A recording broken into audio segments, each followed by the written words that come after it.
What's going on, everyone? My name is Lucas, and after a long day, I just want to sit around and listen to some music.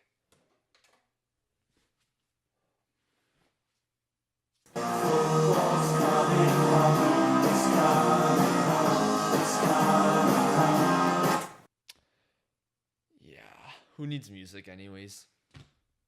While watching the Japan versus Belgium match, Japan were leading 2-0, and that reminded me of something said in the Calcioland podcast hosted by David Amoyal.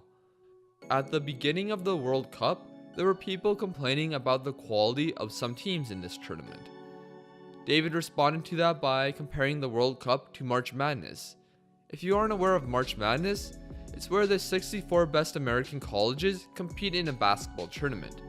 If you lose, you're done, as it's a knockout format. A common theme in March Madness are big upsets, and in this World Cup, we've seen some massive ones. Because of this, I thought I would talk about the comparison David made. Check out his podcast, as he makes great content on Serie A, especially transfers, as well as some pop culture thrown in. I'll have a link in the description.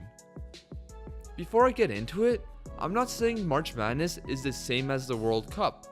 There are many differences. However, there are comparisons between the two that I think it's fair to make. Also, I'll be talking about the shocking moments in this World Cup as well. In March Madness, a lot of people fill out a bracket to give their prediction on who's going to win it all. The chance of getting a perfect bracket is a really big number that I can't bother to say.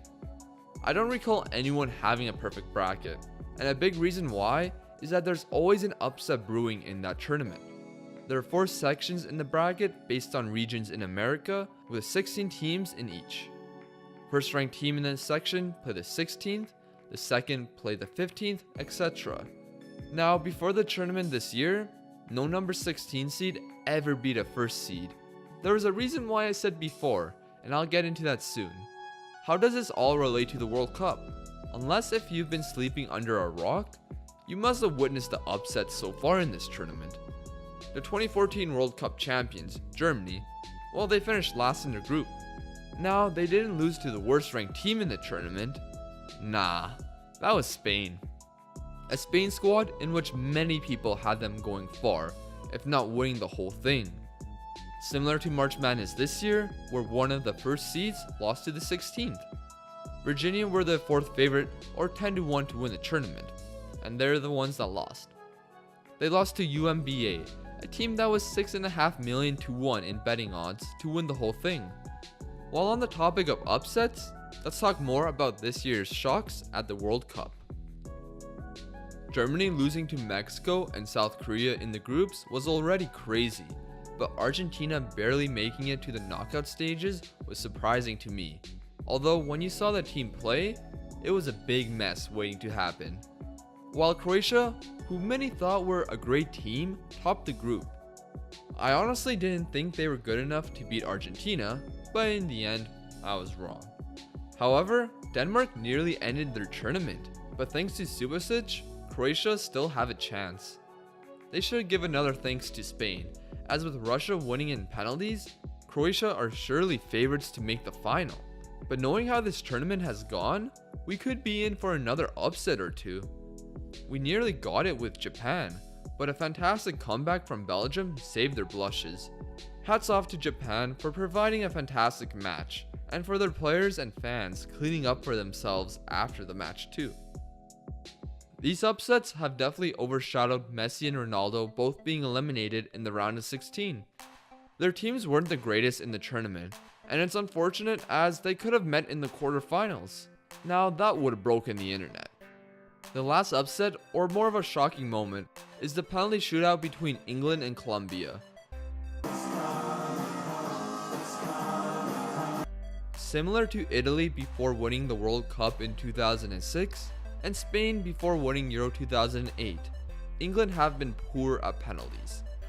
Thankfully for England fans, the new generation of players have broken the curse, and the jokes of it's coming home may actually happen.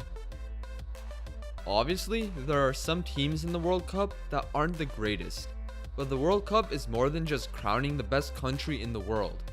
It has become a time where all these different cultures come together, ranging from countries with hundreds of millions to some countries that may only have a couple 100,000. However, the experience some of these fans get, like playing or scoring their first ever goal, or causing the upset of the tournament, is something they will remember for a lifetime. Similar to March Madness, where these small schools with players who aren't even close to the level of Duke, Villanova, Michigan, etc. However, you still see fans from both schools filling out arenas, and when that upset happens, I bet you that they won't forget it. If you want to watch the best quality of basketball, you watch the NBA, but March Madness brings something special. The same can be said about the Champions League. It's probably much better in quality overall compared to the World Cup, but like I said, the World Cup is unique and should never be overlooked. The quarterfinals are up next, so let me know who you guys think is going to win those matches down in the comments below.